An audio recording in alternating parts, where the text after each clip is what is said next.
kuona vanhu vachigwambaira vanhu vari kuenda chipinge vachinodya muzvainga vachidya tsvina yei yembwa netsvina dzevanhu nedzemakawa vachitsvaka chi vana.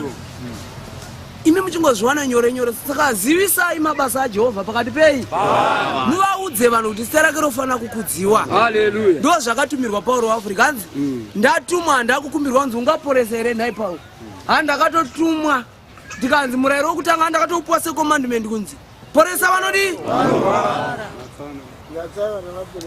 natsai vane mweya tsvina mutsai vakadi vakafa.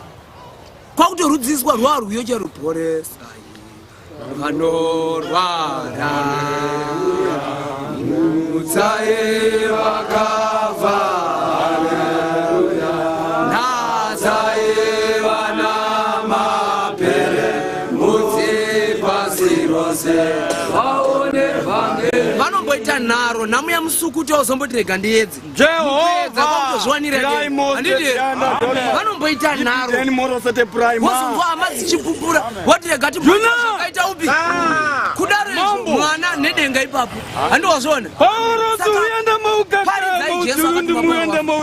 manzwa mai pupura ndadenhangu mambo pakudzidza kwenyika vakasaina vakabheja nemabhuku avakati hazvichadi asi vana vapo kutumwa nenyika isati yazivai kuti Zimbabwe chingadai chakatsva kare kare iri hondo toi toi toi toi asi nekuti Jesu akagara mupi izi nekuda kwenhume nhume yaJehovha nyika haizvidi haizvizivi. Imi zvamunoziva zivisai vanhu.